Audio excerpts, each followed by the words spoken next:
Hi, my name is Ruben, and I will be presenting my research proposal in uncovering the factors of low adoption of water-sensitive urban design in Klang Valley.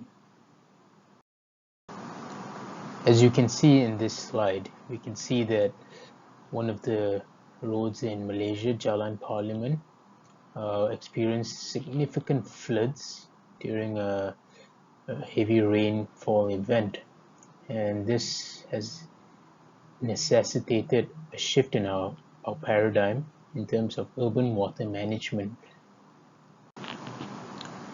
So the real reason why flash floods occur is because heavy urbanization has made it easier for flash floods to occur. Water-sensitive urban design can offer a potential solution for this. So how this works is runoff, the water that flows across a hard surface, is in the form of a formula called Q equals to CIA. And where an area is more urbanized, the coefficient of runoff, C, is higher. I is the rain intensity, and that's common and that's fixed. A is the surface area. So whenever an area is more urbanized, it has more roads, the runoff is going to be higher. When there's more water-sensitive urban design integrated into the overall landscape, you'll find there's more infiltration into the environment, and things are more controlled, and there's less likelihood of a flash flood occurring. Neighboring countries such as Singapore has adopted water-sensitive urban design as an integral part of their urban development. For example, this is in Singapore. It's a park called Bishan Park. In 2008, it looked something like this. In 2012, it was completely revamped, making it into a very water-sensitive urban design, very well integrated with the landscape, soft design features to make flow much more smoother, to reduce the likelihood of flash floods, and so on and so forth. Despite very extensive guidelines being available for water-sensitive urban design, regulation is still lacking and adoption remains very limited in Klang Valley. A more integrated strategy should be adopted at local level.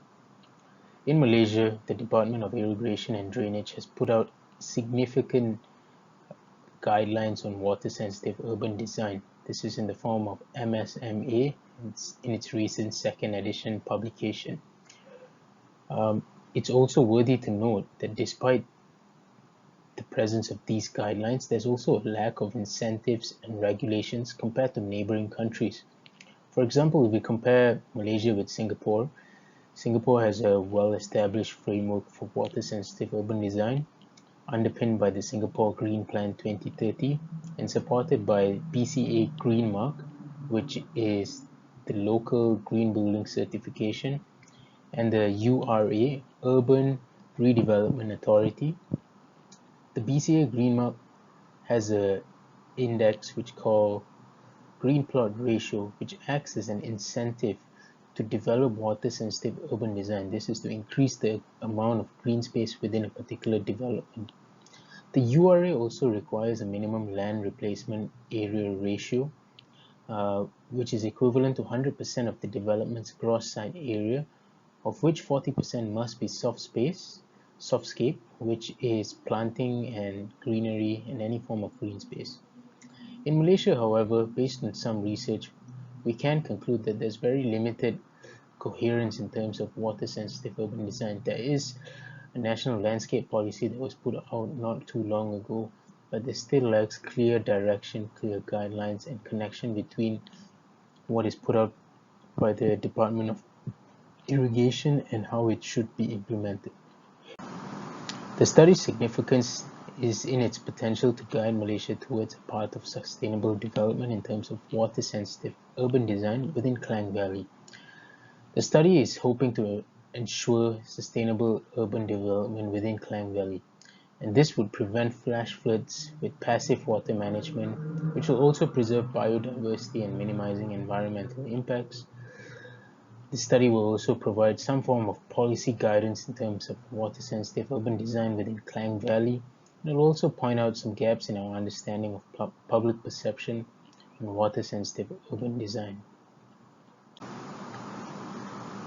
There are two research objectives for this study. The first would be investigating the public's perception of water-sensitive urban design, which is underpinned by three research questions, which is what is the general awareness of this? What are the main factors influencing public attitudes towards WSUD? And as well as what are the perceived challenges towards WSUD implementation, and how are they impeding wider adoption of biofiltration systems? The second research objective is comparing how public policy on WSUD is with neighboring countries. And the research question is how different are the drivers of WSUD in Singapore compared to that in Malaysia? For the first research objective, it will be carried out through a conceptual framework underpinned by a stakeholder interview. And the second research objective will be carried out through a comparative analysis as conducted by a previous study. As highlighted earlier, interviews will be conducted as well as a comparative analysis. The method of analysis will utilize in vivo as a means to collect and sort out information from the interviews and surveys conducted. The outcome of the analysis is to provide a thematic understanding of public perception towards WSUD, as well as understanding the required policies to support WSUD development in Klang Valley.